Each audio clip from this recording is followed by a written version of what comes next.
I'm sure most of you have heard the story of Snow White, but have you ever heard the original English translation?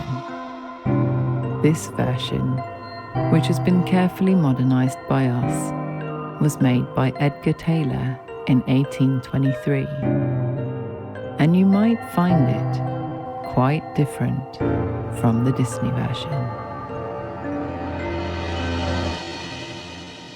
My name is Jess, and this is the Yes Tale Story Channel. I'm here to tell you stories from all over the world. Some famous, some forgotten. And when the story finishes, the sounds of rain keep playing, helping you fall into a soothing sleep. If you want to hear more interesting stories, make sure you subscribe and leave a like. But for now, make sure you're warm and snug. Clear your mind from any worries. Take a deep breath.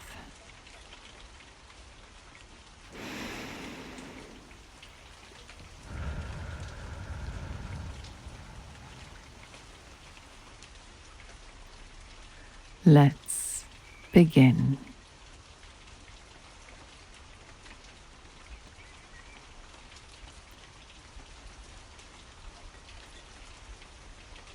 It was the middle of winter. Large flakes of snow were falling outside.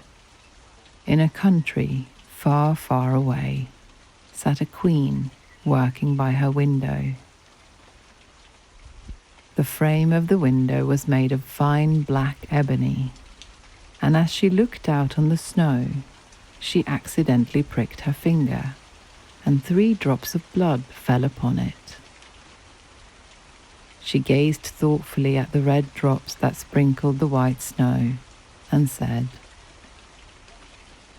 "I wish that my little daughter may be as white as that snow, as red as that blood, and as black as this ebony." Not long after, the queen gave birth to a little girl, with skin white as snow, cheeks as rosy as blood, and hair as black as ebony, and she called her Snowdrop. But when the child was very young, the queen fell ill and passed away, and shortly after, the king remarried. The new queen was very beautiful, but so vain that she could not bear to think that anyone could outshine her beauty. In her room, she had an enchanted mirror made of fairy glass, and she would often go and gaze upon herself and say, "Tell me, glass, tell me true, of all the ladies in the land, who is fairest? Tell me, who?" And the glass always answered, "You, queen, is the fairest in all the land." But Snowdrop grew more and more beautiful, and when she was 7 years old, she was as bright as the day and fairer than the queen herself. And one day, when the queen looked in the mirror as usual, it said, "You, queen, is fair and beautiful to see, but Snowdrop is far lovelier than thee." When she heard this, she turned pale with rage and envy, and called one of her servants and said,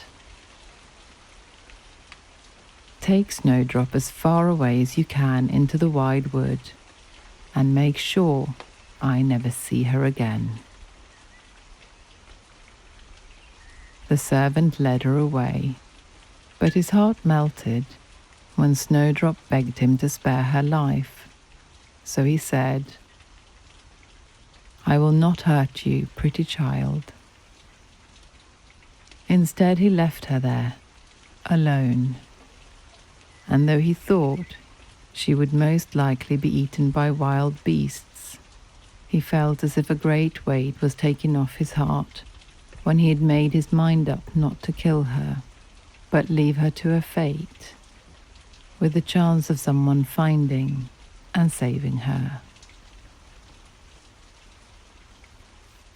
Poor Snowdrop wandered along through the wood in great fear, and the wild beasts roared around her, but none of them did her any harm.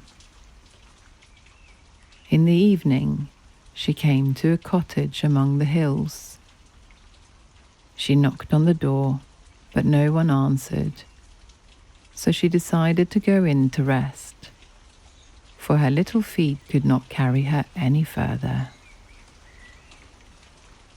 Inside, the cottage was neat and tidy.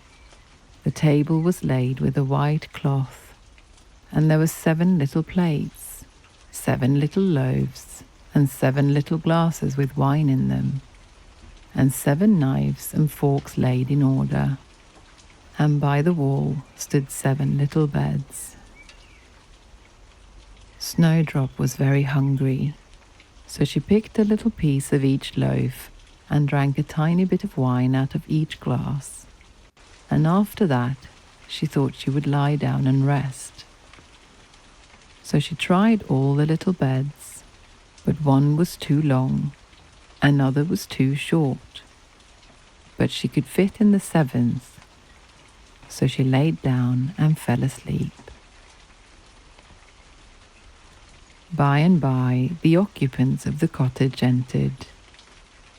Now they were 7 little dwarfs that lived among the mountains and dug and searched for gold. They lit up their 7 lamps and noticed at once that something was wrong. The first said, "Who has been sitting on my stool?" The second said, "Who has been eating off my plate?" The third said, "Who has been picking my bread?" The fourth said, "Who has been meddling with my spoon?" The fifth said, "Who has been handling my fork?" The sixth said, "Who has been cutting with my knife?" And the seventh said, "Who has been drinking my wine?" Then the first dwarf looked around and said, "Who has been lying on my bed?" And the rest came running to him, and everyone cried out that somebody had been on his bed. But the 7th saw Snowdrop and called the others to come and see her. They cried out with wonder and astonishment, and brought their lamps to look at her, and said, "Good heavens, what a lovely child she is!"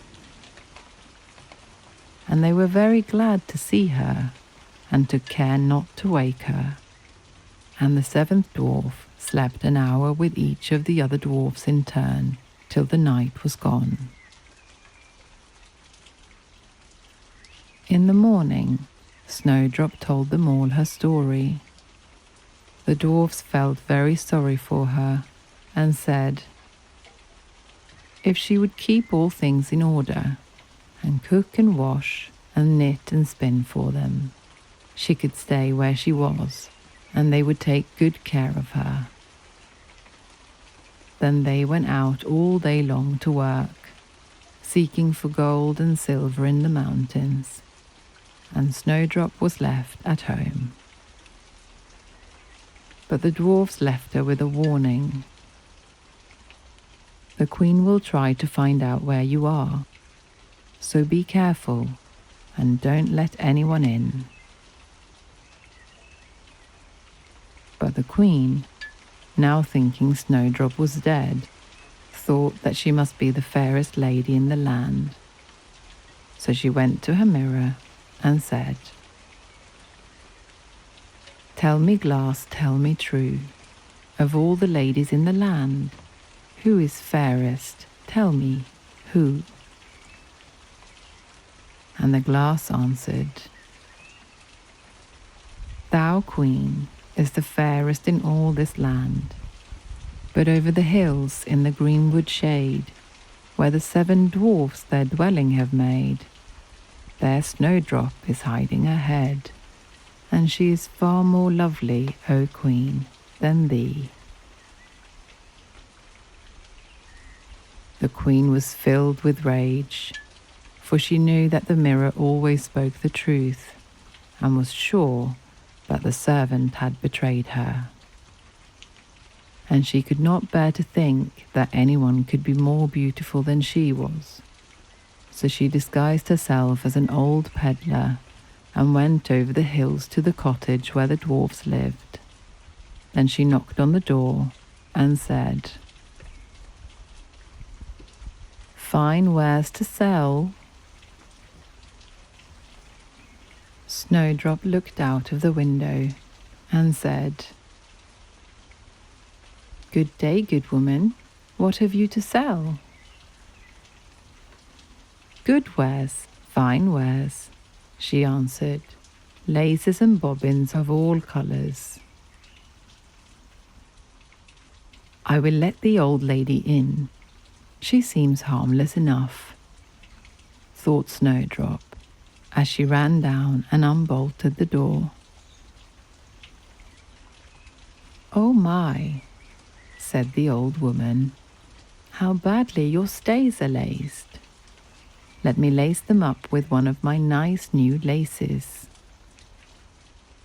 Snowdrop did not suspect any mischief, so she stood before the old woman, who set to work so nimbly and pulled the lace so tight that Snowdrop couldn't breathe, and she fell down as if she was dead. "There's an end to all your beauty," said the spiteful Queen, and went home again. In the evening, the 7 dwarfs came home, and I need not say how sad they were to see their faithful Snowdrop stretched out on the ground, as if she was quite dead. However, as they lifted her up, they could see what was wrong. They quickly cut the lace, and Snowdrop suddenly drew a breath and came to life again. She told the dwarfs what had happened, and they said, "The old woman was the Queen herself. Please be more careful, and don't let anyone in when we're away." When the Queen got home, she went straight to her mirror and spoke to it as before, but to her great grief, it still said, "Thou, Queen, is the fairest in all this land, but over the hills in the greenwood shade, where the 7 dwarfs their dwelling have made, there Snowdrop is hiding her head, and she is far more lovely, O Queen, than thee." Then the blood in her heart ran cold with spite and malice, and she disguised herself again in a different outfit to the one she wore before, but this time she brought a poisoned comb. When she reached the dwarf's cottage, she knocked at the door and cried, "Fine wares to sell."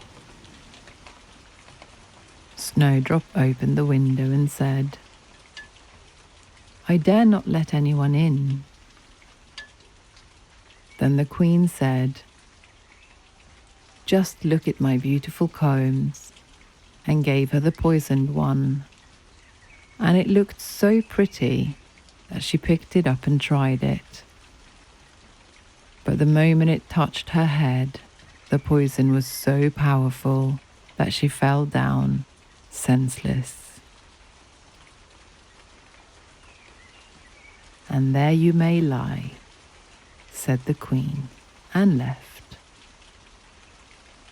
But in a stroke of good luck, the dwarfs came home early that evening, and when they saw Snowdrop lying on the floor, they wondered what had happened, and it didn't take them long to find the poison comb. As they removed it, Snowdrop started feeling better again and told them what had happened, and they warned her once more not to open the door to anyone. Meanwhile, the Queen went home to her mirror and shook with fury when she heard the very same answer as before, and she said, "Snowdrop shall die, if it so will cost me my life." She locked herself in her chamber and prepared a poisoned apple. The outside looked very rosy and tempting, but whoever tasted it was sure to die. Then she disguised herself as a peasant's wife and travelled over the hills to the dwarf's cottage and knocked on the door. But Snowdrop put her head out of the window and said, "I dare not let anyone in, for the dwarfs have told me not to open the door." "Do as you please," said the old woman, "but please take this pretty apple anyway. I will give it to you." "No," said Snowdrop, "I dare not take it." "You silly girl," answered the woman. "What are you afraid of? Do you think it's poisoned? Look, you can eat one part, and I will eat the other." Now the apple was prepared so that one side was good, even though the other side was poisoned. And Snowdrop was so tempted to taste it, for the apple looked very juicy. And when she saw the old woman take a bite, she couldn't wait any longer. But no sooner had she put the apple into her mouth when she fell down, dead on the ground. "This time nothing will save you," said the Queen, and went home to her mirror. And at last it said, "You, Queen, is the fairest of all the fair." And then her wicked heart was glad, and as happy as such a heart could be. When evening came, and the dwarfs arrived home, they found Snowdrop lying on the ground. No breath came from her lips, and this time they feared that she was quite dead. They lifted her up and combed her hair and washed her face with wine and water, but alas, it was all in vain, for the little girl seemed quite dead. So they laid her down upon a bier, and for 3 days all 7 watched and grieved her. They thought of burying her, but her cheeks were still rosy, and her face looked just as it did while she was alive, so they said, "We will never bury her in the cold ground." Instead, they made a coffin out of glass, so that they could still look at her, and wrote her name in golden letters and that she was the daughter of a king. They placed the coffin among the hills, with one of the dwarfs always guarding it, and the birds in the sky came to grieve Snowdrop too. First came an owl, then a raven, and then a dove, and they all stayed by her side. Snowdrop lay among the hills for a long, long time, and still only looked as though she was asleep, for she was still as white as snow, as red as blood, and as black as ebony. One day, a prince riding through the forest came by the dwarf's house, and when he saw Snowdrop and read the text in golden letters, he offered the dwarfs money and begged them to let him take her away. But they said, "We will not part with her for all the gold in the world." At last, however, they showed pity on him and allowed him to take the coffin. But as he lifted it up to carry it home with him, the piece of apple fell from between her lips, and Snowdrop opened her eyes and said, "Where am I?" "You are safe with me," answered the prince. Then he told her all that had happened and said, "I love you more than anything else in this world. Please come with me to my father's palace and be my wife." And Snowdrop realized that she felt the same, so she agreed to go with the prince. And back at the palace, they prepared their wedding with great pomp and splendor. One of the guests invited to the wedding was Snowdrop's old enemy, the Queen. And as she was dressing herself in her fine and elegant garments, she looked in the mirror and said,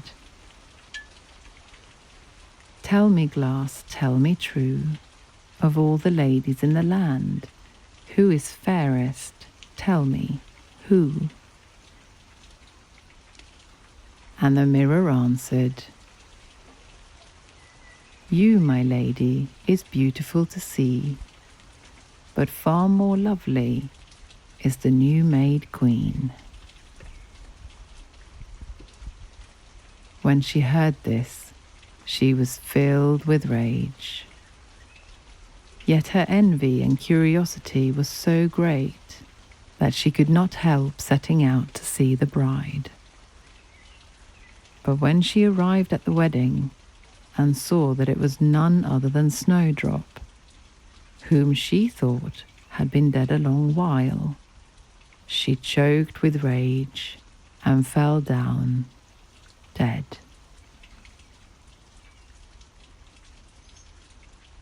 Snowdrop and the prince reigned over that land for many, many years, and sometimes they would go into the mountains to visit the dwarfs, who had been so kind to Snowdrop in her time of need. And they all lived happily ever after.